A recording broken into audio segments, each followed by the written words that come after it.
Hey everybody, it's Trags. It's Wednesday, February 13th, day before Valentine's Day, and no better time than for episode 285 to drop this of Patriots Beat on the CLNS Media Network. Find us at clnsmedia.com and follow us, of course, on Twitter at Patriots CLNS all off-season long. It's going to be a very busy off-season for the New England Patriots. Patriots just over a week removed from winning their 6th Lombardi Trophy down in Atlanta. And they're in Atlanta, and 2 days later on a duck boat in Boston was Ryan Hannable, the terrific columnist and reporter covering the Patriots for WEEI.com. How was it? How did you enjoy being on the duck boats, Ryan? It was a unique experience for sure. I mean, it's not too often you can say you rode down Boylston Street in a duck boat. It was a little bit awkward, I guess, where you're not really waving to the crowd. Like we didn't do anything. So there wasn't really the rowdiness that were the boats behind us. But definitely really cool experience seeing the crowds and just how many people turned out and just the support that the Patriots team was getting. And so from the experience standpoint, it was definitely a once in a lifetime opportunity that I really enjoyed. But there were some points where it was like we didn't do anything, so you really couldn't like wave to the crowd and any of that stuff. But definitely a cool experience. You know what you could have done? What could I have done? You could have done what David Andrews did. Take off your shirt and just rock the duck boat. That would have been great. That would have been a sight to see Ryan Hannable lighting up or casting up a Bud Light or two, shouting dilly dilly from the top of the media duck boat. I think Stacey James would not have had a problem with that. Do you? Well, he was on the boat, so I think know he was. He would have put an end to that right away.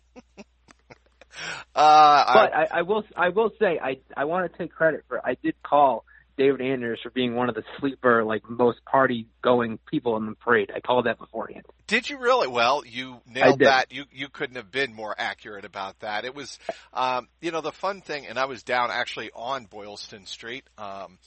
Right at about Clarendon and Boylston as they moved by and rolled by in the duck boats. Mm-hmm. And it was a very happy type of atmosphere, and a lot of the Patriots seemed to really be getting into it, enjoying the crowd. I mean, they always enjoy the crowd, of course. It's that kind of atmosphere, where the crowd's out there to celebrate your world championship.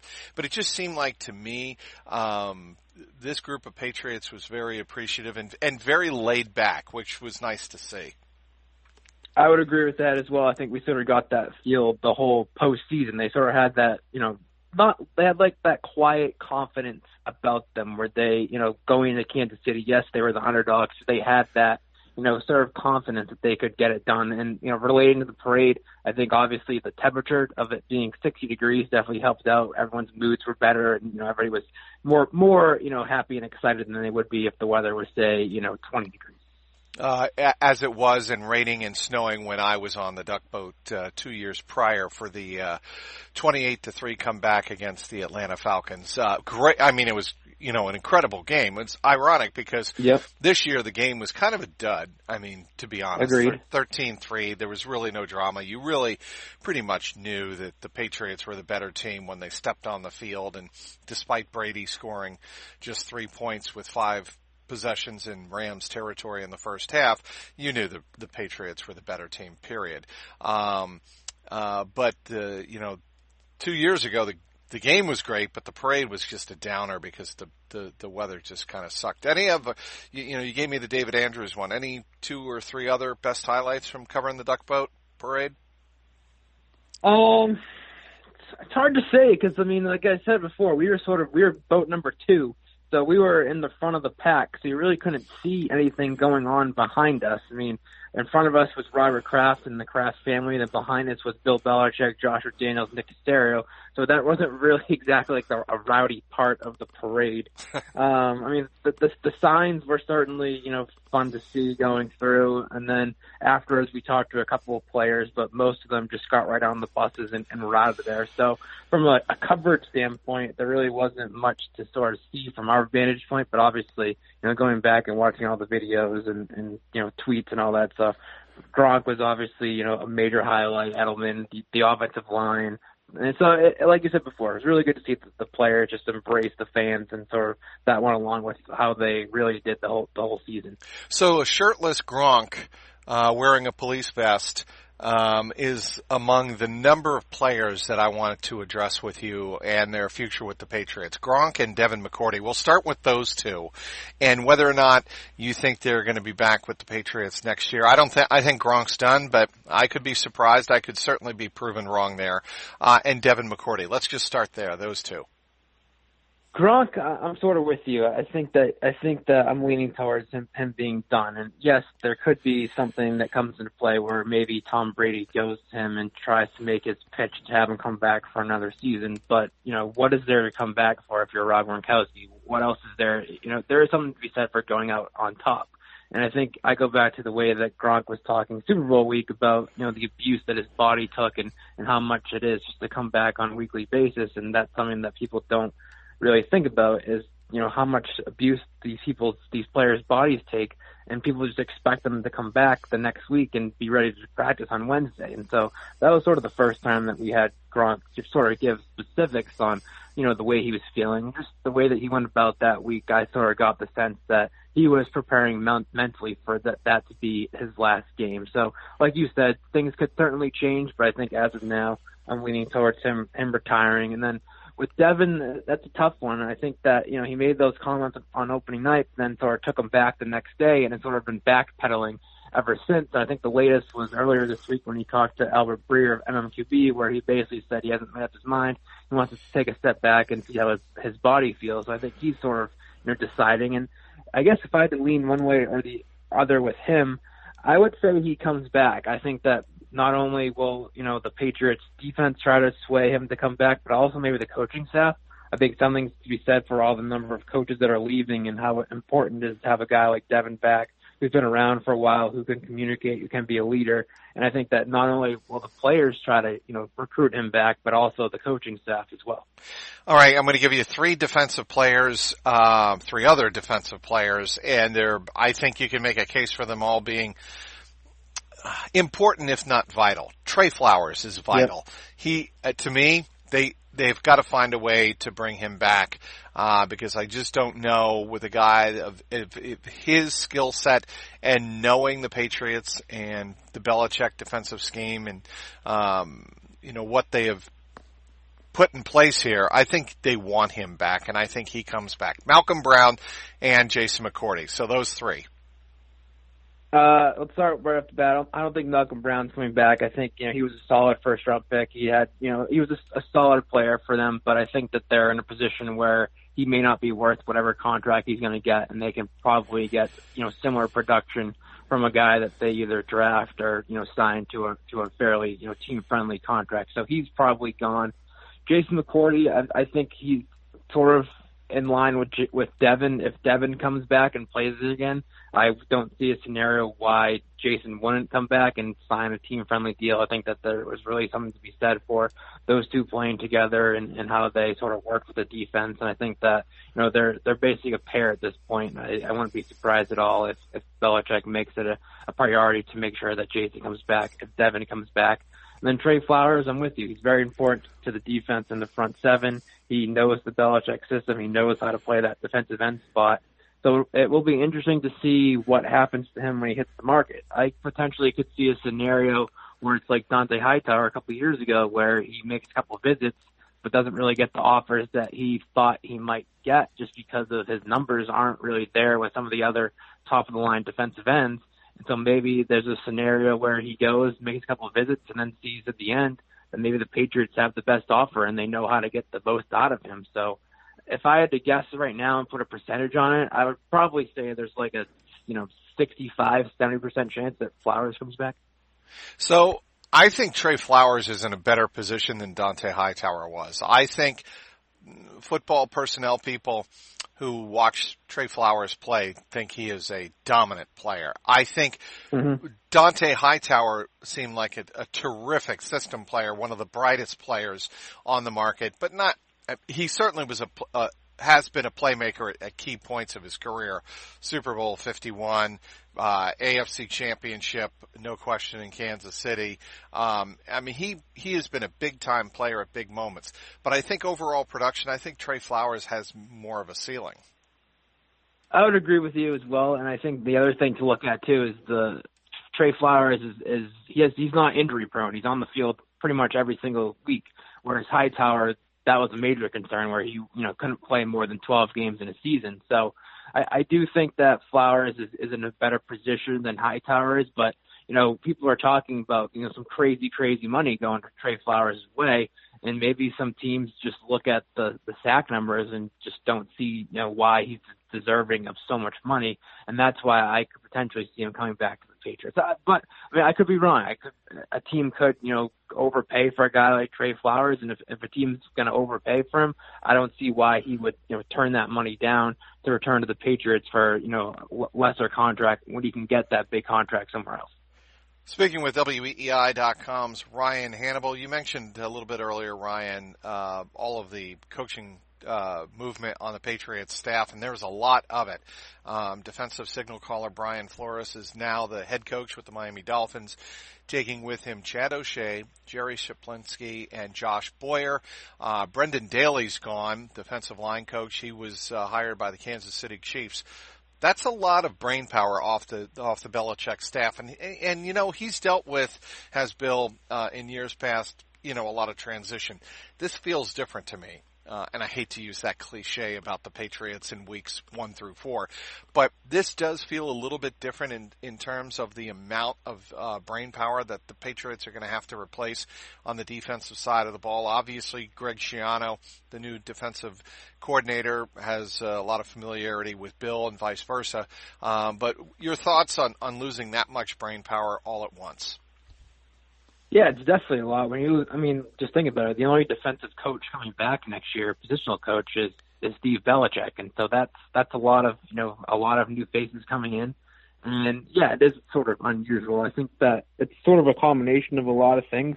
I think that there were certainly expiring contracts that were a factor. Maybe some of these people are going to other places to get more money and maybe more responsibility. Certainly, there's something to be said for working under Belichick, where it's not. You're not getting maybe some responsibility and credit that you'd be getting somewhere else. So it certainly could be seen as to why some of these coaches are leaving. And then I guess my other thing with the Schiano hire is I think some people have the wrong assumption where Schiano's going to come in and do things his own way. I don't think he is. I think he's just going to be building off of what Belichick has already put into place and what the other coaches have put into place before him, and he's going to pick up on that. He's not going to come in and sort of change players' roles, change the whole system. There's not going to be any of that. It's going to be more of Schiano building off of what Belichick has put into place. And therefore, I don't see the whole narrative that Schiano's going to bring in his guys. What guys does Greg Schiano have to bring in? He's just going to be basically going off of what Bill gives him and basically working off of Bill as opposed to, putting his whole imprint on the defense. I could not agree with that more. I think you're right on the money there, and Schiano knows that. He knows he's coming in to work for Bill, just like he came in to work for, obviously, Ohio State's head coach, who is now gone,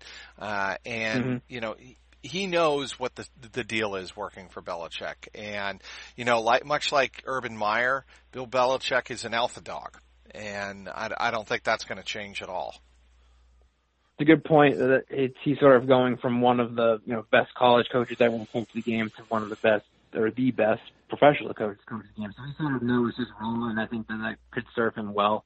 And looking back at the Ohio State defenses, they weren't anything great this past couple seasons. Nope. Looking at the pure numbers, so it's not like you can say that Greg Schiano is a defensive mastermind.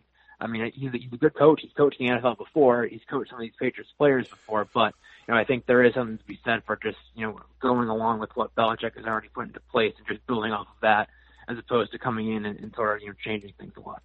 I got to tell you, somebody who didn't get a lot of buzz for head coaching, viability, but I think would make a great head coach down the road is Brendan Daly. And I'm a little, and he probably wanted better opportunity, like you said. 3 years, 4 years defensive line coach for the Patriots. I love his attitude, love his intensity. Had the pleasure watching him coach up the Boston College Pro Day last, whatever it was, March at Chestnut Hill. And he's a great teacher, great intensity. And when you talk to a lot of the players, as you certainly do, the defensive line personnel, they love playing for the guy. You're right on the money with how intense he is. Just being at practice for whatever time we get, 10 minutes, and seeing that first period, you can just see how intense he is and how driven he is and how intense he is with his players to get the most out of them. So yes, I do think that he has the potential to grow in this system. And with him, I look at it as a couple of things. I know his wife is from the Kansas City area, so that probably played a factor into him going there. But also the fact that if, he was probably next in line to be, the de facto defensive coordinator, and, Belichick obviously chose Schiano maybe over him. So he sort of looked at it as, maybe, a little bit like if Belichick doesn't go with Schiano, then what's my point of even being here anymore? If this was my chance to, elevate, and I'm not given the opportunity. So maybe he looked at it as his chance to get out, and he saw, the writing on the wall to not advance in the Patriots system. So he, took his chance, took his out, and went to Kansas City, where he'll probably get the chance to grow as that, defense sort of changes its looks a little bit with obviously Bob Sutton leaving. So there's some changes there, and he may be given a chance to grow and show his, what he is as a coach even more there than he would with the Patriots. Speaking with Ryan Hannable, a great Patriots reporter for WEEI.com, who, by the way, has a great story about what we have just been talking about. Could coaching turnover impact how the Patriots approach the offseason? You talked not only about the coaching staff turnover, but a couple of the players we've talked about approaching free agency, namely Trey Flowers. Check that out on WEEI.com. I want to get your read on, just as we're recording this, Joe Flacco signs with the Denver Broncos. And traded to the Denver Broncos. Thank you. And I'm curious to get your thoughts on what the Patriots will do to try and find their quarterback of the future in this draft. See, so I've talked about this with a couple other people earlier this week. Like, I don't think it's necessarily imperative that they, draft the quarterback. Obviously, if there's a guy that they like and a guy that they think could be the future of the franchise, by all means, I think they should go and get him. Even if that guy is going to be in the middle of the first round, you have 6 picks in the first 3 rounds. You can package those picks to basically move up anywhere in the draft. So if there's a guy that they like and the guy that they really think is going to be the future, then by all means, go and get him. But at the same time, I don't think they should take a quarterback just for the sake of taking a quarterback because they look at Tom Brady's age. I think they need to be really selective with this process and make sure that they have the right guy and not really force anything, to bring in a new guy. If it means waiting another year and looking at next year's crop, so be it. I think that they can afford to do that.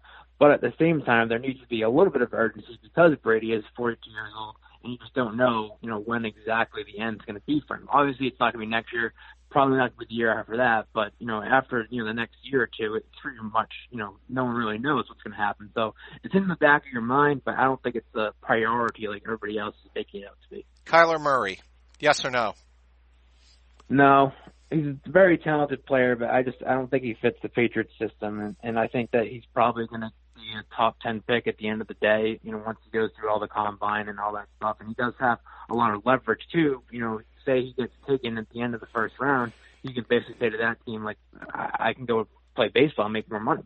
So I think that him coming out in the draft right now when he did sort of signals to me that he's going to, probably put some pressure on those teams with, say, the top half of the first round, and I wouldn't be surprised at all if he's taken, in the top 10, come April.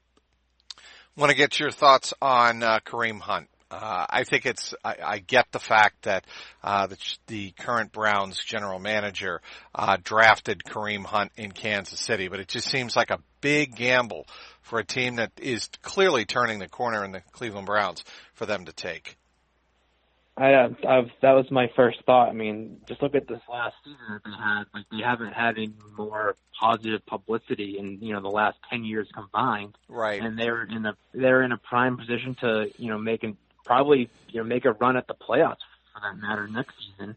And everything was positive with, the publicity, the PR and all that, Baker Mayfield and everything that came with that.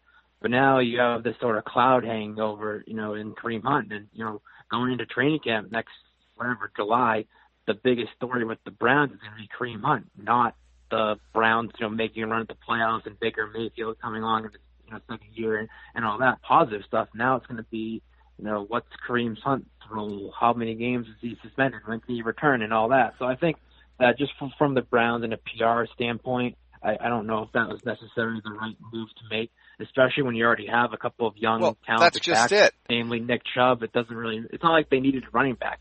They had one, Nick Chubb, so I just don't really understand the move. And Duke Johnson. I mean, I get it. Yes, Kareem correct. Hunt, and I get it. Kareem Hunt it can be a game breaker. He certainly showed that in the Sunday night game against the Patriots. But I don't know. I just don't see taking that kind of chance on a guy with that kind of history. And look, it was one moment, one really horrific, inexcusable moment. But the Browns are going to say, well, the Bengals have Joe Mixon, same division, and, he's playing football. He's been given a second chance. Why shouldn't Kareem Hunt? That's going to be their rationale. Oh, for sure. You can definitely see the rationale, but like I just said, I mean, you had all this positive publicity, all this, hype around the Browns, and now you're going to go into training camp with this big dark cloud hanging over, the franchise and the organization, and we see this around here with the Patriots. When you have these big stories, that sort of takes over the narrative for every single player that talks, when they're talking about the Browns, is going to get asked about Kareem Hunt. And is that what you really want for your organization? Probably not. I mean, you want to be asked about Baker Mayfield, being one of the upcoming quarterbacks in the NFL, having a talented running back in Nick Chubb, having a new coach. Like, you want all that stuff to be at the top of the list of, talking points. Now, Kareem Hunt's there, and that's obviously not what you're looking for. What are you going to be working on next couple of weeks? First of all, are you catching your breath before free agency in March? Yes, I think that's sort of the goal, is to sort of, rest up, but then gear up for those busy, week or two. And then, obviously there's the combine at the end of the month, which is sort of, a good relaxing week out in Indy, sort of getting a look at the prospects. The coaches sort of relaxed, vibe, and it's a different feel than the regular season. So, as you very well know, there's really no NFL offseason. It's always go, go, go, go until, June and early parts of July. So, it's nice to have the off season and not the grind every single day. But as you know, there's always something to write about, especially the Patriots. AAF.com, baby. Have you been? Were you able to take in their first week of AAF football? I didn't sit down and watch whole games. I saw some highlights and saw a couple minutes of the action. I don't know. It's nice to have, but I guess maybe they could have done something a little bit different. Maybe start the season like during the playoffs, like maybe Monday night or something, just to get the interest going, and maybe have once the Super Bowl ended, have some more like the marquee games. So I would have liked it to start a little bit earlier to get fans' appetite into it, and maybe have more of a discussion when people were all in on football. Maybe that would have helped it grow once it started. But, it wasn't that bad football, honestly. I was expecting a lot worse than what I saw. Right. And, it's certainly better than what the XFL was back in 2001. I mean, the XFL had a decent first 2 weeks, and then obviously they became, the WWE, on the gridiron, and that just, it didn't work. This is different. I think, first of all, they are trying to put football first. They're trying to partner with the NFL and NFL brought, the NFL Network, CBS. They've got a decent, reasonable TV package in place, and sometimes all you need is exposure to kind of market and brand the product, and then let it take off in smaller to medium markets, and it can be what it can be. It's never going to be the NFL, but it may be, right, a minor league that, hey, people always have a thirst for professional football, and, I don't see any harm in it as long as they understand what they are and stay within the limits. I fully agree. And just look at the markets that they're in. They're in that sort of secondary markets that don't really have, primary football teams. And I think that that's something that these fans in those areas like. I mean, you saw some of the attendance at those games. Like, it wasn't, selling out stadiums, but there was certainly an interest. And look at the ratings too on CBS Saturday night. They were competing with the NBA. And I think, that's pretty impressive that a second tier football league was getting pretty much the same rating as I forget who played, I think Oklahoma City and Houston on yes, ABC. So that's correct. That's impressive. And I think that there is something to be said for that. There always is sort of an appetite for football. They know they're not going to beat the NFL, but they're providing, football content when there isn't the NFL. And I think it just shows how popular football is in this country. I hope you get a chance to head down to Florida at least for a couple of days and get your golf swing tuned up. I mean, I know, it may not be that easy to do and that casual, but are you going to be able to get away for a couple of days down to Florida? Don't you worry, Trax. First week of March, right before free agency starts. There, got a nice weekend down there playing. Hopefully, get a few rounds in. That is my man. Oh, but that's the thing, though. You have to plan these things out during the off season. When free agency hits, you're going to be at your computer pretty much that entire week. So, get down there while you can the week beforehand when, it's not as busy. All right, Ryan. I want to thank Ryan Hannable, and I want to thank everybody for downloading today's podcast. The terrific Ryan Hannable joined us from WEEI.com. He covers the Patriots. Do me a huge favor. Follow him on Twitter at Ryan Hannable, all one word, RyanHannable. Obviously, follow him on WEEI.com. For producer Mike Alonji, the founder of the network, Nick Gelso, this is Mike Petralia, and this has been the Patriots Beat podcast, powered by CLNS Media.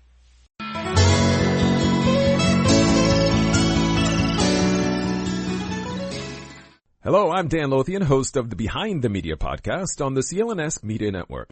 Along with Jimmy Young, we dive into the biggest media headlines each week with honest, informed, and sometimes irreverent perspectives. It's not all serious. We deliver information and entertainment. As we like to say on Behind the Media, we find the interesting in media so you don't have to go searching for it. Listen to our podcast and get prepped for the next trip to the water cooler. Subscribe to Behind the Media wherever you get your podcast, or find us on www.clnsmedia.com.